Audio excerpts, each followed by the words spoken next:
Shalom, shalom, gloire à Jésus-Christ. Que le nom du Seigneur soit béni, que le nom de l'Éternel soit magnifié. Lui qui nous donne de nous retrouver ce jour encore à ses pieds pour apprendre de sa part. Que son nom soit puissamment élevé dans nos vies au nom de Jésus-Christ. Merci de te connecter à moi. Merci de prendre plaisir à t'associer à moi au pied du Seigneur, à sa table, pour recevoir enseignement et instruction de sa part. Que ce bref temps que nous allons passer à ses pieds en ce jour nous soit favorable, nous soit bénéfique, et que au sortir de ces instants, nous recevons le meilleur du Seigneur au nom puissant de Jésus-Christ. Aujourd'hui, je vais parler à un type de personnes, par la grâce de Dieu, des personnes qui fréquentent les églises. Je vais parler des assemblées locales, les églises locales. Ils fréquentent ces églises. Ces personnes sont baptisées même d'eau et occupent des fonctions en tant qu'ouvriers, en tant qu'ouvrières, voire même responsables dans ces églises. Mais malheureusement, ces personnes-là, par leur manière d'être et de faire, renient la foi chrétienne. Par leur comportement, par leur attitude, ils renient la foi du Seigneur. C'est à ces personnes-là que Dieu me donne de parler en ce jour.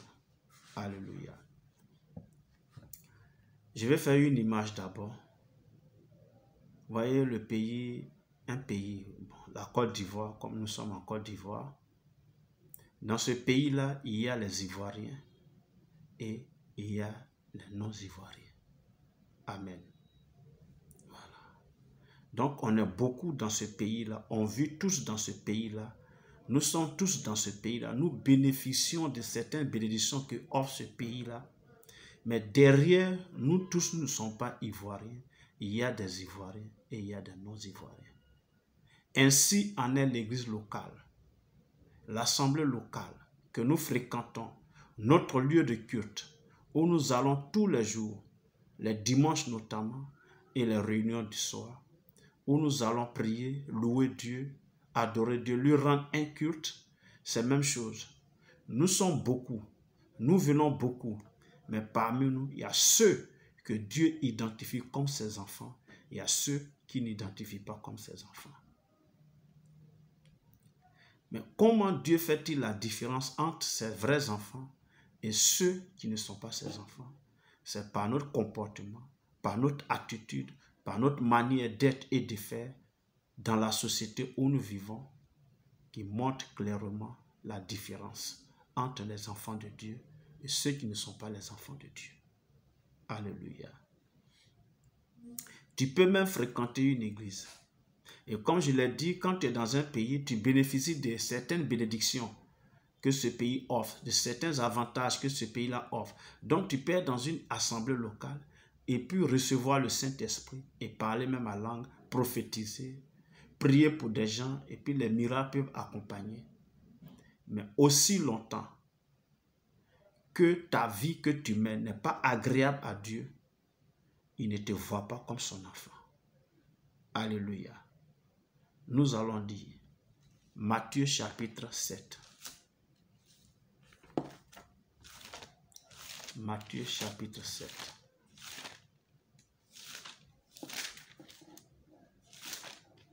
Je suis en train de chercher Matthieu chapitre 7, donc permettez que je le trouve.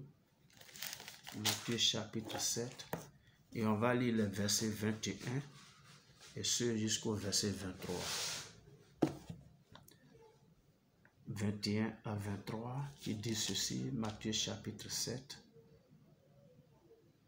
Ceux qui me disent Seigneur, Seigneur, n'hériteront pas tous, n'entreront pas tous plutôt dans le royaume des cieux, mais seulement celui qui fait la volonté de mon Père qui est dans les cieux. Plusieurs me diront en ce jour-là, Seigneur, Seigneur, n'avons-nous pas prophétisé en ton nom? N'avons-nous pas chassé des démons en ton nom? Et n'avons-nous pas fait beaucoup de miracles en ton nom? Alors je leur dirai ouvertement, je ne vous ai jamais connu, retirez-vous de moi, vous qui commettez l'iniquité. Alléluia. Donc, le Seigneur Jésus-Christ ici dit, ce ne sont pas tous ceux-là qui disent Seigneur, Seigneur, qui entreront dans le royaume de Dieu, mais seulement celui qui fait la volonté de Dieu, celui qui pratique la parole de Dieu, celui qui marche conformément au précepte de Dieu, c'est celui-là seulement qui héritera, qui entrera dans le royaume des cieux.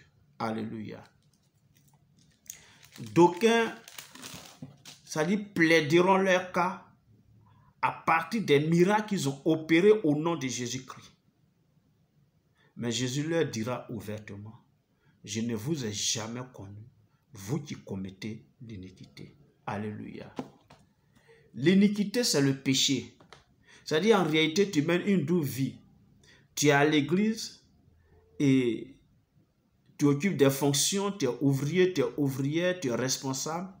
Mais en dehors de l'église, c'est toute une autre personne que nous voyons. En réalité, tu te comportes comme un religieux. Alléluia.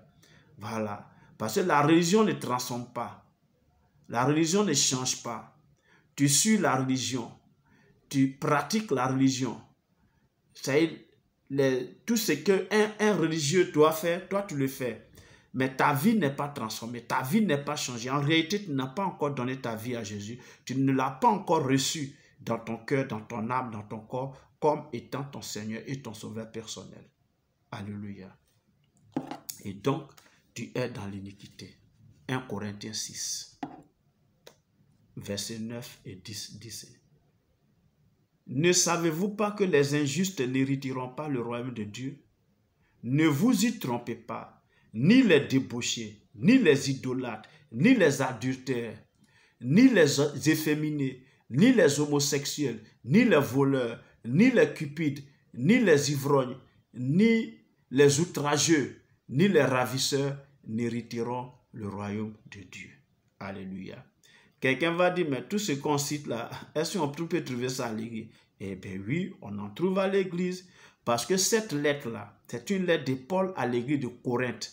Ce n'était pas une lettre adressée aux païens dans la ville de Corinthe, mais c'était une lettre adressée aux chrétiens de Corinthe. Il y avait du désordre dans l'église de Corinthe, et Paul a rédigé ce courrier-là pour eux, pour les avertir. Donc, il parlait à des chrétiens.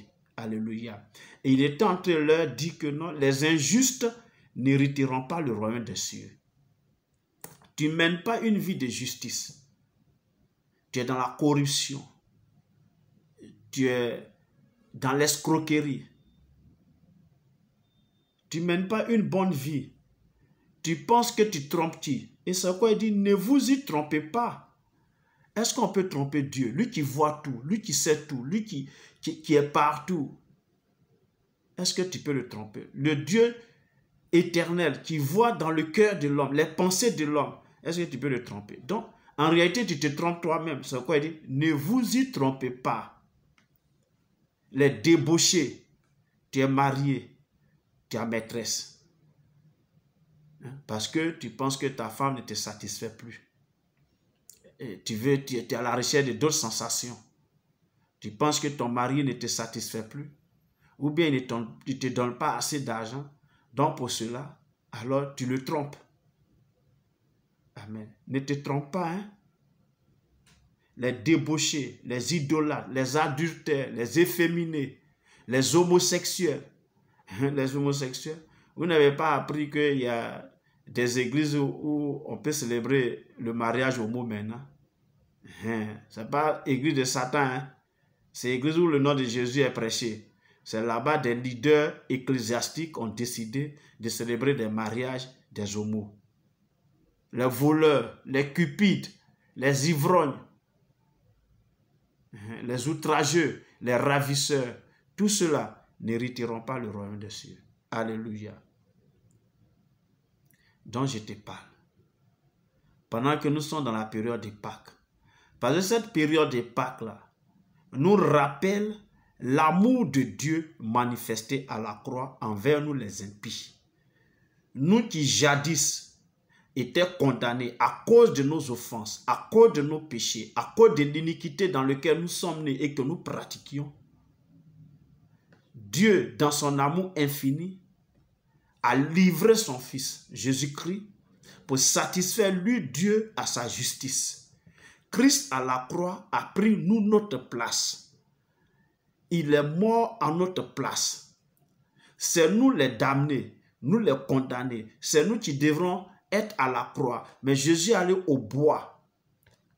Et il nous a donné sa vie. C'est ce que nous commémorons. À la croix, Jésus a manifesté l'amour de Dieu pour l'humanité. À la croix, il a pris notre place. Il a pris nos péchés. À la croix, il nous a libérés du pouvoir du péché. À la croix, il nous a délivrés de l'influence du péché. À la croix, il nous a délivrés des puissants des ténèbres. C'est ça que nous allons commémorer. C'est pourquoi je veux t'interpeller.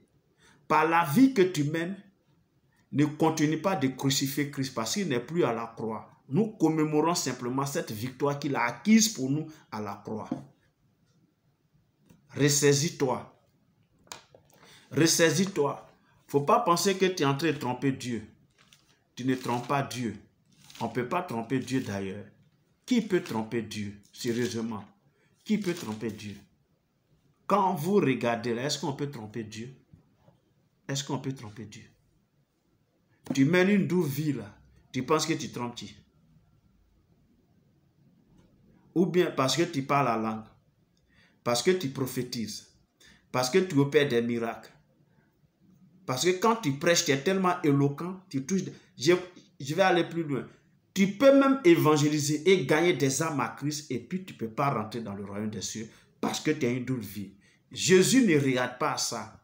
Il n'y a pas de circonstances atténuantes en la matière. Pour dire oui, c'est vrai, il menait une mauvaise vie, mais il a quand même travaillé pour Dieu, il a pu envoyer des âmes à Christ, il a prêché l'évangile, il a délivré des captifs dans le nom de Jésus, il a guéri des malades dans le nom de... Donc, lui, ça va être une circonstance atténuante. Ça, c'est les gens qui font comme ça, ici. C'est le tribunal de l'homme, là. C'est à ce tribunal, on dit non, comme il est encore mineur, là, non, comme il était en légitime défense, non, non, non. Le tribunal de Jésus, là, il n'y a pas ça dedans.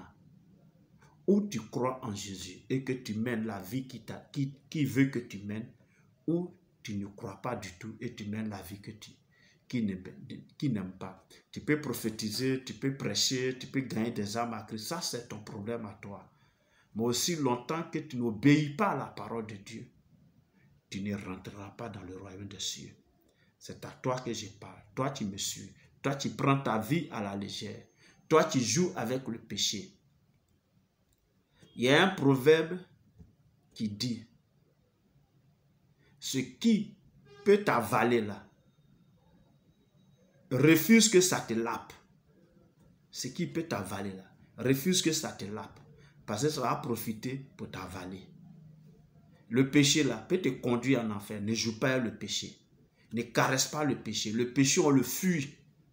Alléluia. On fuit le péché. On ne le caresse pas. On ne joue pas le péché. On ne négocie pas avec le péché. On fuit le péché. Alléluia. Donc, le Seigneur nous appelle à une vie de sanctification, à une vie de sainteté, à une vie de pureté. Et c'est ce qu'il dit dans le livre de Hébreux 12, le verset 14 qui dit « Recherchez la paix avec tous et la sanctification sans laquelle personne ne verra le Seigneur. » Alléluia. Tu veux voir le Seigneur? Voir le Seigneur, c'est rentrer dans le royaume de Dieu. Voir le Seigneur, c'est hériter le royaume de Dieu.